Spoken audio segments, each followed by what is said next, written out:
सभी फौजी भाइयों को मेरी जय हिंद है और सभी श्रोताओं को मेरी राधे राधे।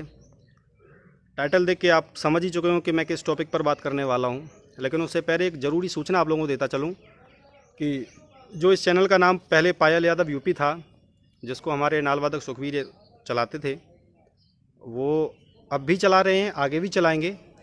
लेकिन काफ़ी भाइयों के कमेंट्स भी आए, फ़ोन भी आए कि हम कंफ्यूज हो जाते हैं कि ये चैनल आपका है किसका है। तो मैं बताना चाहूँगा ये चैनल तो हमारा ही था और भाइयों के सजेशन के आधार पे, एडवाइस के अकॉर्डिंग इस चैनल का नाम बदल दिया गया और हमारे नाम अमित कुमार फौजी के नाम से इस चैनल का नाम रख दिया गया है।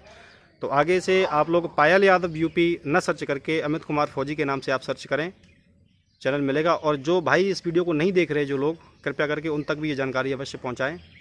अब बात करते हैं मुद्दे की कि हफ्ते 10 दिन पहले आप लोगों ने देखा होगा कि बहन शाकिर रजनी बौद्ध जी का एक्सीडेंट हुआ हाईवे पर। बड़ा दुखद है। जब सूचना मुझे मिली, मुझे बड़ा दुख हुआ। मैंने खुद भी फ़ोन किया उनसे, सारी बात पता की, तो उन्होंने मुझे सारी घटना बताई भी। ये कुकृत्य जिसने भी किया होगा, चाहे कोई भी हो, मैं समझता हूँ वो बहुत ही घटिया किस्म का इंसान होगा। बड़ी ही निकृष्ट सोच है उसकी। ये दुखद है और निंदनीय है। जितनी हम इसकी निंदा कर सकें, जितनी बुराई कर सकें, कम है। खैर, परमात्मा का हाथ था उनके सर पर, सही सलामत सभी लोग हैं, किसी को कोई तकलीफ़ नहीं पहुंची। मुझे समय नहीं मिल पाया वीडियो बनाने का, इसलिए इतना लेट आया हूं। लेकिन इस बीच में मुझे एक बात बड़ी बुरी लगी। बुरी ये लगी कि उनका एक्सीडेंट हुआ, जो नहीं होना चाहिए था। दुखद है, मैं खुद इसके ख़िलाफ़ हूं। लेकिन बहन ने सीधा आरोप सनातन कथावाचकों पर लगा दिया है और उन कथावाचकों पर लगा दिया जिन्होंने उनसे माफ़ी मंगवाई। मैं कहना चाहूँगा बहन जी ने, आपने ये अच्छा नहीं किया। आपने बिना जाने, बिना जांच पड़ताल के, बिना इंक्वायरी किए, बिना इंश्योर किए और आपने सीधा आरोप लगा दिया। मैं पूछना चाहता हूं कि आपने अगर ये आरोप लगाया तो किस बुनियाद पर लगाया, किस आधार पर लगाया? आपसे हमारी बात हुई थी तो आपने ये कहा था कि हमने उनको पहचान नहीं पाया, मुंह बंधा हुआ था। गाड़ी का नंबर देखा, वो भी नहीं देखा आपने। तो फिर आपने किस आधार पे आपने बोल दिया कि ये सनातन कथावाचकों ने कराया है? और अगर आपको पता ही था कि सनातन कथावाचकों ने करवाया है तो आपने एफआईआर क्यों नहीं की? पुलिस केस आपने क्यों नहीं किया? बहन जी, हम खुद चाहते हैं कि आप इस घटना के आरोपी को अवश्य पकड़वाएं। हमसे आपको मदद चाहिए, हम खुद मदद देंगे आपको, लेकिन आप इस घटना के आरोपी को पकड़वाएं। लेकिन आपने कोई एफआईआर नहीं की। आपने एफआईआर नहीं की तो आपको पता कैसे चल गया और आपने सीधा आरोप लगा दिया? आपने पुलिस को नहीं बताया। ठीक है, शक के आधार पर अगर आपने बोला भी है, शक करने से आरोप सिद्ध नहीं हो जाता बहन जी। सबको पता है मैटर ये चल रहा है, अब शक की सुई आपकी तरफ ही जा रही है, तो ये चीज़ गलत है। और आपने धम्म देशनाचार्य डॉक्टर एलपीजी मिलन जी को भी आपने ये व्हाट्सएप चैट में कहा था कि हमें कुछ सनातन कथावाचकों ने धमकी दी है कि तुम चमारों का साथ छोड़ो तब हम आपको बचा सकते हैं। तो हमने भी आपसे कई बार पूछा फ़ोन कर करके। डॉक्टर एलपीजी मिलन जी ने भी अपने वीडियो में वो व्हाट्सएप चैट शेयर की और उन्होंने मुझे भी पर्सनली भेजा था मेरे व्हाट्सएप पे। तो मैं ये पूछना चाहता हूँ कि आपको किस कथावाचक ने आपको धमकी दी या किसने आप पे दबाव बनाया? आपने पहली बात तो मैं ये बताना चाहूँगा दर्शकों को या बौद्ध धम्म गुरुओं को जो कहते हैं कि हमारी बेटी से हाथ जुड़वाए, माफ़ी मंगवाई, बड़ा दुख हुआ, तो मैं बताना चाहूँगा भाई साहब, आपकी बेटी से कोई फ़ोन करके नहीं गया कि आइए माफ़ी मांगिए। बेटी खुद पीछे पीछे आई कि हम माफ़ी मांगते हैं। और यकीन नहीं है तो पूछिए किसका फ़ोन गया। ना अमित कुमार फौजी का फ़ोन गया, ना ही आवाज़ के जादूगर मुकेश शास्त्री जी का फ़ोन गया उनके पास, ना ही सुभाष भाई जी गया, ना ही दिनेश चंद्र शास्त्री जी का गया। किसका गया? ना ही आरवी जी का गया, ना ही गुलशन भाई साहब का। किसने इनको फ़ोन किया?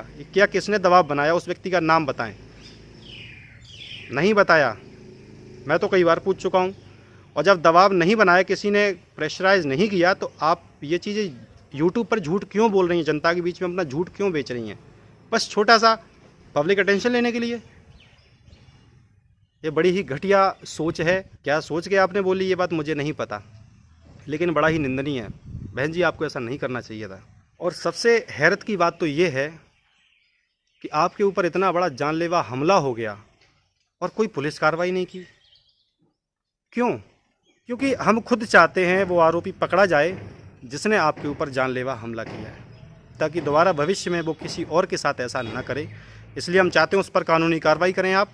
और कानूनी कार्रवाई आपने अभी तक नहीं की तो क्यों नहीं की, उसका कारण क्या था, उसकी वजह क्या थी, वो ज़रा स्पष्ट करें, पब्लिक को बताएं, जनता को बताएं। पुलिस कार्रवाई क्यों नहीं की, इसमें होनी चाहिए थी ना। और बड़े बड़े धर्मगुरु जो फेवर में आए थे इनके, आप लोगों को भी कोई फ़र्क नहीं पड़ा। एक बच्ची की जान चली गई होती, उनके साथ इतने लोग, उनके भाई गाड़ी में, उनके साज वाले उनकी गाड़ी में, अगर इस दुर्घटना में किसी को कुछ हो जाता तो ये कोई छोटी बात तो नहीं है। तो आप लोगों ने भी कोई एक्शन नहीं लिया, आप लोगों ने भी आरोपी तक पहुंचने की कोशिश नहीं की, क्यों? इसका कारण क्या है? सोचने वाली बात है। आपने ना तो कोई पुलिस कार्रवाई की और आपने बेबुनियाद आरोप लगा दिया सनातन कथा वाचकों पर। तो मैं दर्शकों को बताना चाहूँगा कि रजनी बहन से हमने या हमारे किसी भी साथी ने किसी प्रकार का ना तो कोई फ़ोन किया था जब तक ये माफ़ी मांगने नहीं आई, उससे पहले तक, और ना ही इनके ऊपर किसी ने दबाव बनाया। अगर इनके ऊपर किसी ने दबाव बनाया है या धमकी दी है तो उस व्यक्ति का नाम बताएं, किसने दी है, कॉल रिकॉर्डिंग दर्शाएं, उसका नंबर दें, या हम लोगों ने अगर इन्हें धमकी दी है तो वो आके यूट्यूब के सामने बताएं। जिस दिन इनका एक्सीडेंट हुआ, मैंने औरैया में, मेरे वहीं पिताजी भी हैं, मैंने पता किया तो मुझे खबर मिली कि ऐसी कोई रिपोर्ट नहीं आई है। बहन जी, आप जांच पड़ताल कर लेती, उसके बाद आरोप लगाती तो ठीक भी था। आपने बिना किसी सबूत के आरोप तो लगा दिया, बदनाम कर दिया। अब मैं उन कथावाचकों से, जो रजनी बहन जी ने जब माफ़ी मांगी थी तो जितने लोग वहाँ पर मौजूद थे, जितने भी शास्त्री बंधु, बड़े बुज़ुर्ग, अब मैं सबसे अपील करता हूँ कि इन्होंने झूठा बदनाम करने की हमें कोशिश की है, हमें ही नहीं बल्कि जितने वहाँ माफ़ीनामे मौजूद थे उन सभी को, इन पर मानहानि का और झूठा बदनाम करने का इन पर मुकदमा कायम करवाएं अब। क्योंकि अगर इनके ऊपर हमला किया, इन्होंने पहचाना भी किसी को है नहीं, पुलिस कार्रवाई भी की नहीं, जांच पड़ताल की नहीं, तो आपने आरोप क्यों लगा दिया? सिर्फ जनता की सहानुभूति लेने के लिए सोच लिया कि आपने बदनाम तो हो ही गए, कि चलो थोड़ा जनता का अटेंशन ज़रूर मिल जाएगा। तो ये बड़ी ही घटिया और निकृष्ट सोच है जो आपने ऐसा किया। और हमसे वादा, मैंने आपसे फ़ोन करके भी बहन जी कहा था कि मैंने आपसे बार बार पूछा उस व्यक्ति का नाम बताएं, किसने आप पे दबाव डाला है। क्योंकि आपके गुरुजी तो वीडियो में आके बार बार यही कहते हैं कि एक बेटी हाथ जोड़े बैठी है, बड़े बड़े बुजुर्गों की, तब ज्ञान कहाँ चला गया? अरे बेटी को किसी ने बुलाया थोड़ी ही था, बेटी खुद आई हैं माफ़ी मांगने के लिए, और कोई एहसान थोड़ी किया उन्होंने माफ़ी मांग करके। भाई जनता की भावनाओं को आहत किया है तो जनता से उन्होंने माफ़ी मांगी, हमसे थोड़ी मांगी है, या हमारे किसी शास्त्री भाई से नहीं मांगी, उन्होंने जनता से माफ़ी मांगी है।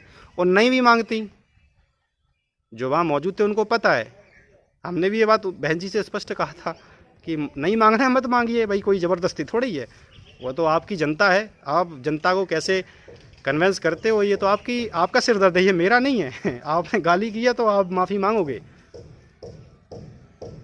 तो ये झूठा आरोप और आप जो झूठा बदनाम कर रही हैं बहन जी, ये गलत है।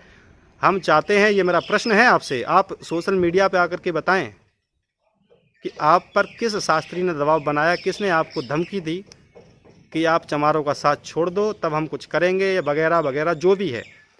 फिर दूसरा सवाल ये भी है कि आपने बिना जाने एक्सीडेंट का आरोप, आप पर जो जानलेवा हमला हुआ वो सनातन कथावाचकों के ऊपर किस आधार पर डाल दिया?